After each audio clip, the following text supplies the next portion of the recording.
Good morning. So we are going to leave residence camping. It's kind of one of those spots where you just pop in for the night and then move on. It is kind of cool that it's an old abandoned RV park, and it's been super windy in San Felipe area. So we are gonna press on, hopefully find a little bit warmer weather and a little less wind. Heard that Baja is very windy this time of year, so I don't know if we're going to be able to really get away from that. However, we are going to head to the Valley of the Giants, and after that we are going to head to some hot springs and probably stay there tonight. It is a little expensive, but I believe they have toilets and showers, so if we'll be able to get a shower tonight, it'll be a good jump off point to continue to head south. So let's see how the day goes.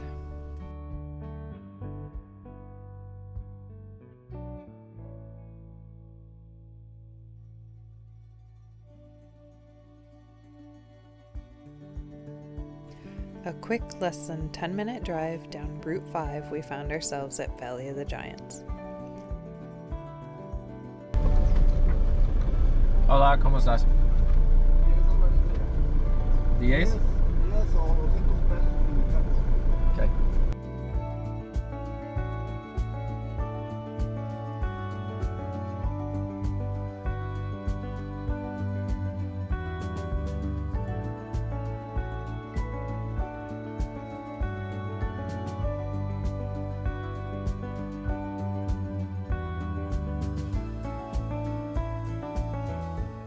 Here's the point in the tour that if you're a two-wheel drive vehicle like us, it's highly recommended to not continue. So we parked the van and explored by foot. Okay, Maisha, we'll be right back. We're gonna go look at some giant cactus. On the way, 6 minutes away from where we were camping, is the Valle de los Gigantes.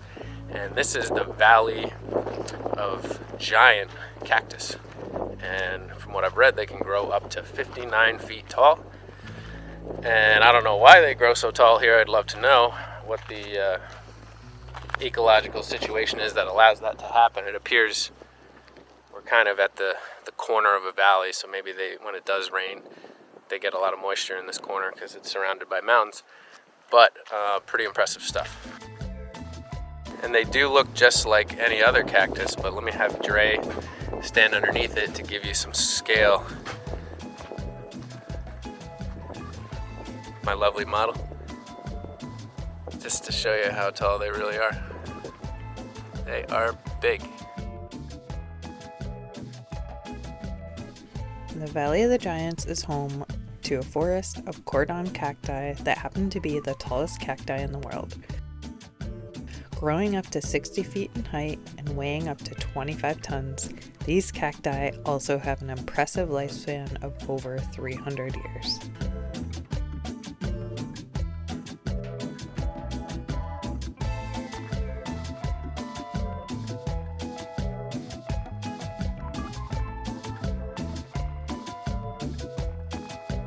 I don't have the proper attire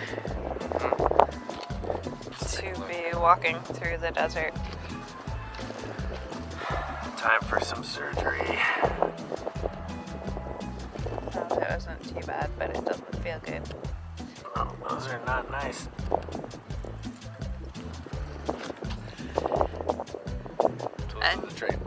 And he literally just told me to watch out where I walked. About 2 minutes ago, walking around with the camera, I'm like, watch where you step, everything's spiky, and I'm not kidding.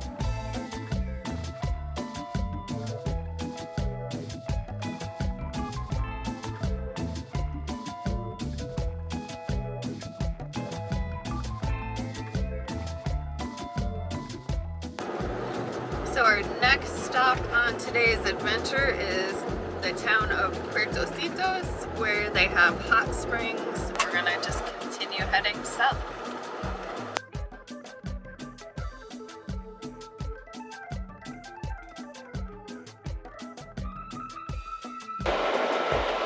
Hola. Buenas tardes. Camping, please. Camping, please. Serían 600 pesos. So we have just arrived to Puertecitos Hot Springs. It was 600 pesos if you wanted to come in and camp for the night, which we have chosen to do. It's got a very nice little bay right here that we're camping in front of. It's kind of parking lot camping, but they give us a little picnic table, some water, little grill, some shade under a palapa, and a gorgeous view. Mama's making a little bit of PB&J so we can get some foods in our bellies, and then we're gonna go check out the hot spring. Yeah, I think we're gonna walk down there. We'll bring Maisha down there. I might pop on my bathing suit now because they said at lower tide the temperature is hotter because the ocean isn't mixing with the hot springs, and then in high tide the pools can get a lot cooler. I want to say high tide's at 2, so we might be here at the wrong time, but we'll go check it out. Definitely showed up at the exact wrong time to be there. High tide is at 2 p.m. and it is like 1:44.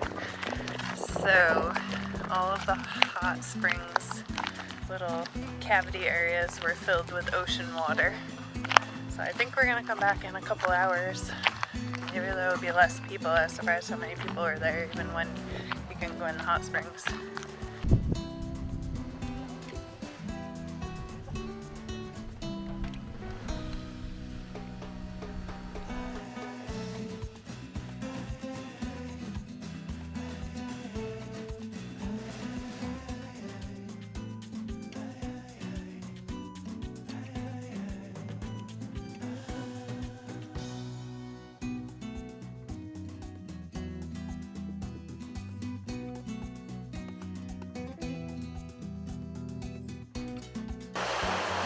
The hot springs are just behind me to my right and to my left, and we're gonna test them out. Apparently the hot water source is to my left and works its way slowly down to my right and eventually to the ocean. The salt water mixes with it.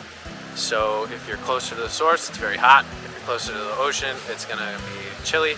So we're gonna try to see how we do. We have been told we have about an hour of soaking time before it's not an option or too hot. So like San Felipe, they were also affected by the hurricane, so there's supposed to be a couple more pools, but it got washed away, so now the ocean is kind of filling up those pools. So there's only like 50% capacity now. Ocean. Hot spring. It's pretty cool. It's like a weird mix because the hot water stays on the top and the salt water is on the bottom. So like, depending on the way you move, you're either hot or too cold. Right now it's really hot. It's like an ab workout because where I'm sitting is perfect. And on this side, boiling water. It's like coming up like right here, and it is so hot. And then over here is like lukewarm. It's kind of nice. There's a bunch of us on this side. And there's some freaking champions back there who have not moved the entire time. So I'm hoping there's more cold water up there than there is here because I can't put my feet in at this point. So we just got back to the van and changed. I just did up some dishes. I'm about to make dinner. Wiley's doing some editing.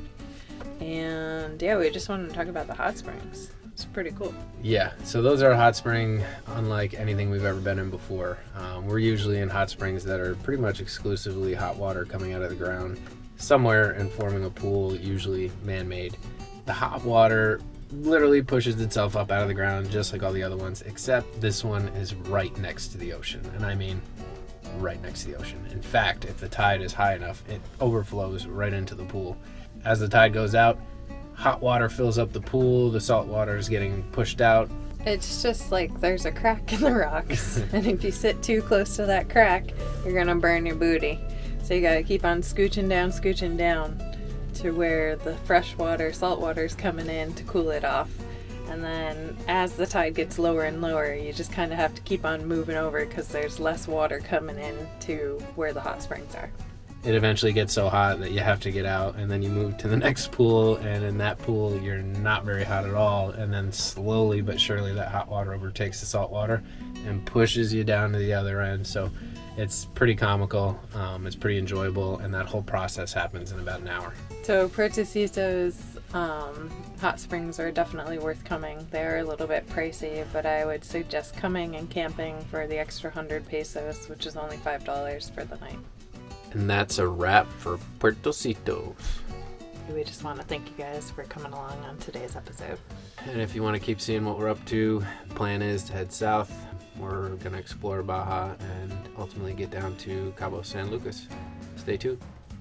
And if you haven't already, please subscribe, like, and comment. See you next time. And Maisha, was there anything else you wanted to tell everybody? No comment? Boop.